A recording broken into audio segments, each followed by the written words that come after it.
How's it going, YouTube? Don here. In this video, we're going to talk about my experience living in San Francisco and if it's a good idea to move there. So this is a little bit more of a lifestyle video, and just for a little bit of background, I do work.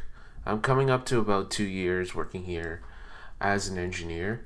So I just wanted to share a little bit about the lifestyle experience because on my channel we talk a lot about career, we talk a lot about what to study and what kind of programming languages you should learn, but assuming you get through there, I think it's a really big factor if you're gonna move here, because I was recently at a networking event and I had a coaching call, which, by the way, if you're interested in a coaching call, feel free to send me an email. Happy to talk about that. But anyway, a lot of the topics that came up are, hey, you moved here from Toronto, you lived in Ottawa in the past as well. What's it like living in San Francisco, and how does it compare to, especially, Canada? So that's exactly what we're going to talk about in this video. So without further ado, let's get into it. So I'm going to split it up to variable factors. First thing is going to be the cost of living. So a lot of people know that the San Francisco Bay Area in general is very, very expensive. It's actually one of the highest cost of living areas in the world, up there with like New York, Singapore, Hong Kong, that kind of thing. So I've told my salary on multiple, videos up to this point. I make about just shy of $70,000, and you might think to yourself that that's not a lot of money, and it isn't a lot of money for the San Francisco Bay Area. So how am I actually making it work in a high cost of living city? And the real answer is roommates, right? Because the thing about living in the San Francisco Bay Area is one of your biggest expenses is going to be living, right? So there's many ways that you can actually do this. One of the things you could do to reduce your cost of living is getting some roommates, right? So just find a bunch of cool guys that you get along with if you're a dude, or get along with, get yourself a couple girls that you get along with if you're a gal watching the channel.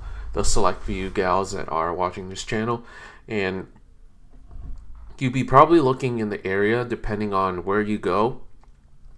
On the low end, you would probably be looking for $1,200 for a decent room, something like the one I'm in right now, a private room, all the way up to like $1,800. Maybe you get like a master bedroom or something like that. And that's kind of what you expect. Now, if you wanted to go in the solo apartment, solo studio, then yes, you'd be paying north of like high 2000s to 3,000, maybe even $4,000 depending on the area. And obviously you have to have good credit and stuff like that. So by getting roommates, can really reduce the expenditures when it comes to rent, right? And another thing I've seen people do, and this is kind of unconventional, but I've seen people live out of their cars. So they'll buy like a little RV for like $10,000 and they'll live in it. They'll just park it on the street. That's not really my mojo. I am pretty frugal, but I ain't that frugal. I think that's kind of borderline on being cheap, which I really am not. And I prefer to have my own space. I prefer to have a place to go to rest my head and not have to worry about the knock and stuff like that. But that's a different topic for another video. So another thing that you might want to know is in terms of groceries. So when it comes to groceries, I actually don't have too much experience living in different parts of the US in particular. So I'm just going based on comparing Canadian prices to American prices. And when it comes to Canadian versus American prices, here in America in general, meat's going to be a lot cheaper. I think there's a lot more regulations in Canada when it comes to produce and having hit a certain standard. So generally, you're going to have meats that are throughout the board. And what I mean throughout the board is you have the low quality proteins, and then you have a little bit of the higher ones. The ones in Canada tend to be a little bit better. In terms of restaurants, especially in the Bay Area, it is quite good. I think the Bay Area in general is a strong place to be if you enjoy Mexican food and if you enjoy Vietnamese food. Now, I'm going to be honest, I'm not too much of a food connoisseur, so I don't eat out all that much. I usually will cook at home, in an effort to save money because I make a low salary, but that's besides the point. But what I have had tacos from time to time here, and they are pretty good, right? So if you're a taco connoisseur, then the Bay Area is definitely going to be for you. Now let's talk a little bit about dating now. So this is going to be split into two factors. Obviously, if you're married and you're moving here, then this is not going to be relevant to you. But what you have to understand about the Bay Area is there is a lot of men here, right? So if you're a woman watching this video, you're the small subset of women. The Bay Area is quite good for you because there's a lot of educated individuals. They all make a lot of money and they're all pretty smart. So you have your pick of the litter. But on the flip side, there's going to be a lot of competition if you're a guy. So you got to make sure that you're doing the online dating things, that your photos are on point. You got to make sure that, your game's on point, whatever they call it. But overall, it is not the friendliest city for dating. If you wanted to date, if you want to optimize to that particular area of your life, then you would want to go to the East Coast because there's a more favorable ratio, right?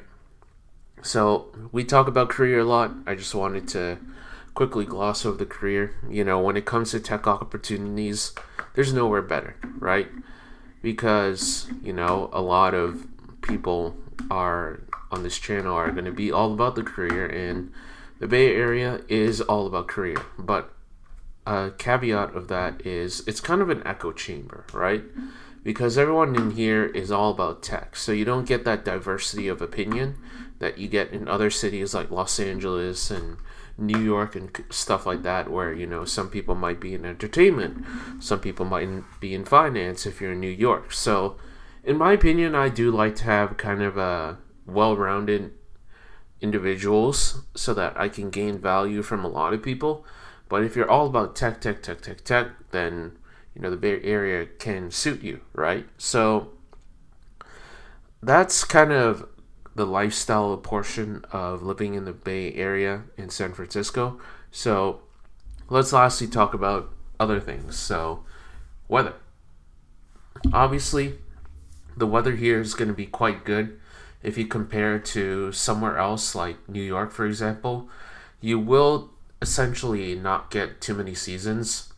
Usually it's going to be good and slightly cold. So in terms of cold, by the way, what you want to keep in mind about cold is in the Bay Area, especially in Silicon Valley, it tends to get cold at nighttime. So usually by nighttime, you're already in bed, you're already sleeping. So during the daytime, it's quite good weather.